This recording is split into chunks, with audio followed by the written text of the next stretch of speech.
আজকে একটু সরার পিঠে বানাচ্ছি। এটা কিনে আনা চালের গুঁড়ো, জলের মধ্যে একটু নুন দিয়ে আধ ঘন্টা আগে আমি গুলে রেখেছি। আর এখানে একটা ননস্টিকেরে বসিয়ে দিয়েছি, করবো আজকে।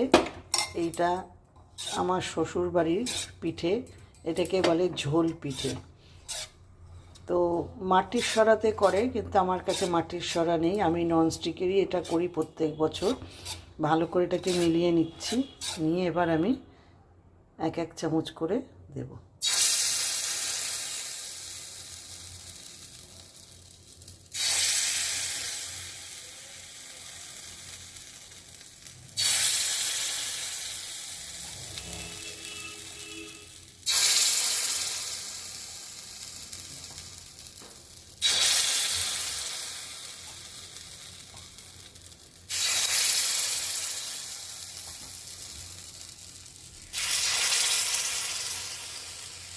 এবার এটা ঢাকা দিয়ে দেবো।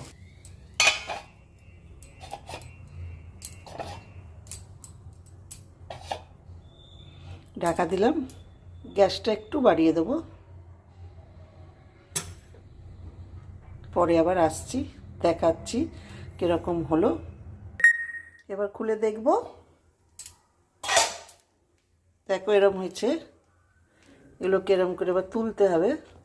এই উঠে যাচ্ছে, এই উঠে গেল। একটুখানি খোঁচা দিলেই উঠে যাবে।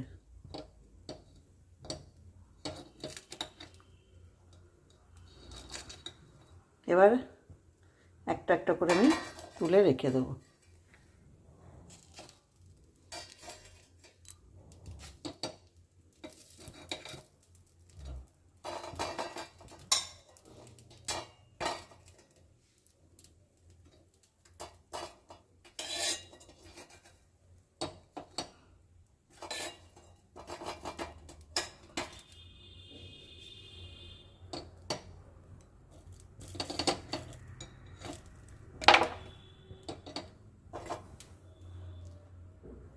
এই যে তুলে নিলাম, এরকম করে পিঠটা বেশ হয়েছে, দেখো।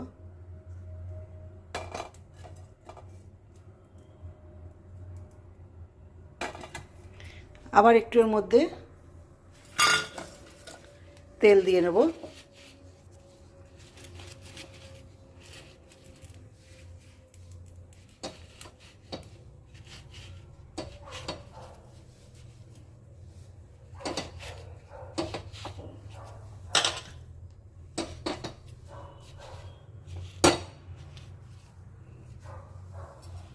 আবার আমি এক এক হাতা করে মধ্যে দিয়ে দেবো।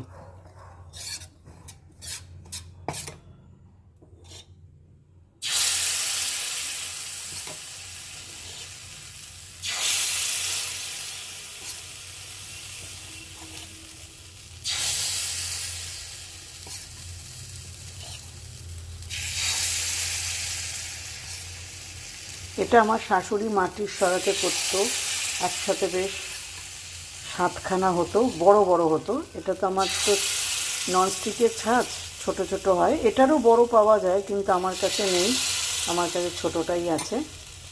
আবার আমি ঢাকা দিয়ে দেবো। তো আমাদের মধ্যে আমার শাশুড়ি বলুক, আমার মা বলুক, যখনই পিঠে হয় সব সময় আগে একটা অগ্নিদেবতা উনুনের কাছে দেয়, তারপরে একটা বাইরে জানলা দিয়ে দিয়ে দেয়। এই জানলা খুলে এই একটা নিয়ে আমি বাইরে দিয়ে দিলাম। তারপর আমাদের খেতে হয়। দেখবো হয়ে গেছে কিনা, ঢাকনা খুলে দেখলাম, হ্যাঁ আবার হয়ে গেছে। এই একটু খুচিয়ে খুচিয়ে নিয়ে উঠে যাবে, এরম করে একটু চাকু দিয়ে এরম করে একটু খুচিয়ে দিতে হবে, ব্যাস।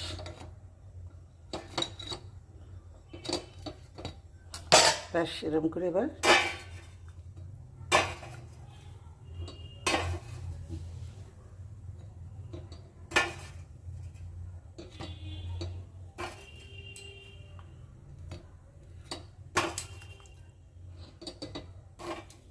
নামিয়ে দিলাম।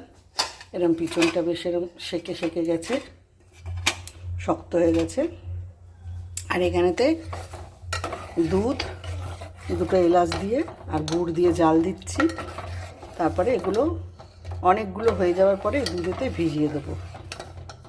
এটা হচ্ছে ঝোল পিঠে।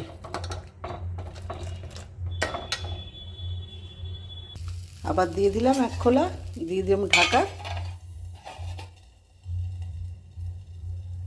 এরম করেই আমি বানাবো। তারপর সব হয়ে গেলে এই দুধেতে আমি ভেজাতে দেবো। আজকে এটাকে খাওয়া যাবে না, কালকে এটা ফুলে নরম হয়ে যাবে, তবে খেতে হবে। তো সবাই এরকম করে ঘরে বানিয়েও, তোমাদের নিশ্চয়ই মাটির ছাঁচ আছে, আমার তো মাটির ছাঁচ নেই, তাই ননস্টিকে আমি করে দেখালাম। ননস্টিকেও হয়, একটু সাইজটা ছোট হয়, কিন্তু যেরকম মাটির সরাতে করে টেস্ট হয় সেরকমই টেস্ট পাওয়া যায়। তো সবাই করে খেও। আবার পরের ভিডিওতে তোমাদেরকে অন্য পিঠে করে দেখাবো। সবাই ভালো থেকো, সুস্থ থেকো।